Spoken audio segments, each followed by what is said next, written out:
ברוכים הבאים לסטורי 555. אני הייתי באחד הפרקים הקודמים, ואני שמחה מאוד להזמין חברה שלי ליאת שירית, שמתגוררת גם כן בארצות הברית. חוויית ההיכרות שלנו מאוד חמודה, כי הכרנו דרך פייסבוק, קבוצה נכון. בשם נפולת של נמושות. של אנשים שמתגוררים בארצות הברית. ליאת נעמי שירית היא מתכונאית, מתנדבת בער"ן צפון אמריקה, ישראלית שחיה בניו יורק 25 שנים, אימא לחייל בודד בגבעתי, ועוד 3 ילדים בבית ספר וקולג', נשואה לאיתן. והיא עכשיו תספר את הסיבה שהיא הגיעה לכאן, ואת כל השינויים והדברים שהיא עשתה. אז Mm. במה שלך. היי שירי. היי, מה? אה, באמת זה נחמד לדבר על החוויה של הרילוקיישן בגלל שאני מאוד לא הייתי מחוברת אליה. אני, זה היה כזה, אני עכשיו הולכת ככה להבין את העולם הגדול, אני רוצה קצת לפרוץ את גבולות הארץ, את גבולות התודעה שלי, ולהגיע למשהו חדש, אחר. וכמו כל הדברים הגדולים שקורים בחיי, גם זה נעשה ככה בלי מחשבה יתרה. והגעתי אחרי שהתחתנתי.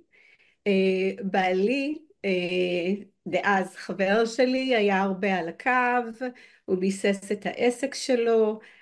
ניו יורק זה היה השוק המתאים בשבילו, היו לו כבר כמה לקוחות קיימים, יש לו בית תוכנה.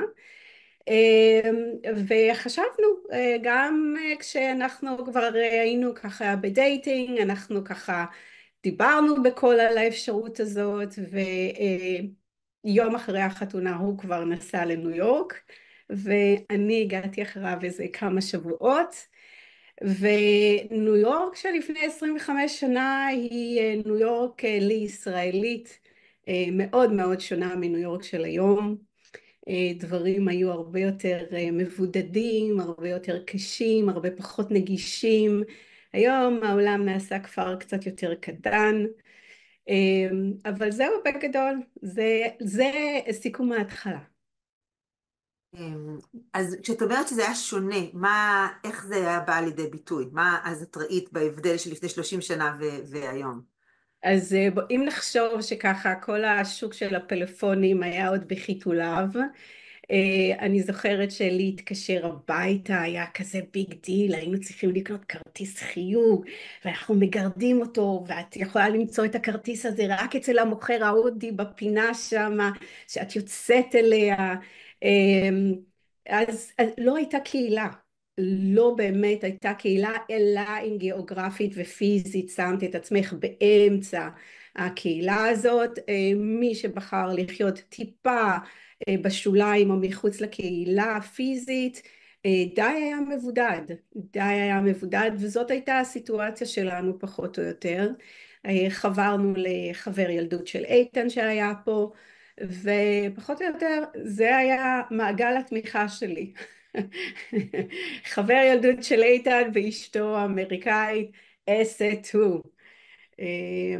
כן, אבל אז היה להתקשר לארץ, היית מתקשרת, וכזה מהר מסכמים את הדברים, בדחילו ורחימו, ומהר מהר מהר, והולכים וקונים את העיתון של ידיעות אחרונות, שהיה כזה כזה דק, כזה דק, וכן, לא, ככה, הכל היה בחיתוליו, כל האינטרנט והוואטסאפ, וכל הנפלאות והנגזרות שמשם.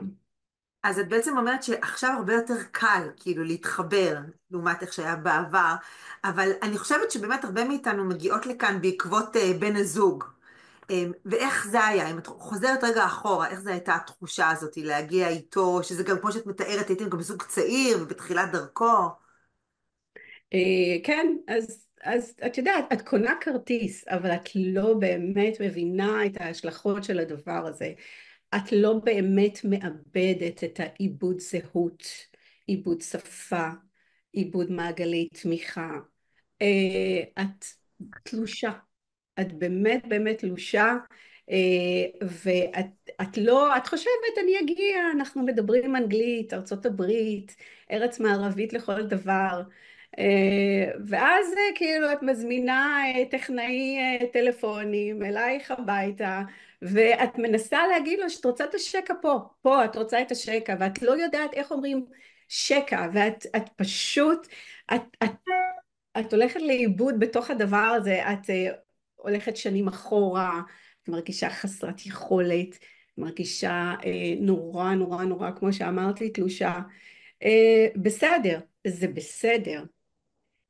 היום אנחנו הרבה יותר מוכנים לדבר הזה, היום יש ממש פלטפורמות של קליטה, פלטפורמות של תמיכה, זה מקום אחר אחר אחר לגמרי. כשהגעת לפני 25 שנה, פחות או יותר היית צריך להמציא את עצמך מחדש. היום לא כל כך צריכים באמת לדעת אנגלית על בוריה אם אין לך חלומות להיטמע בתוך שוק העבודה, לא באמת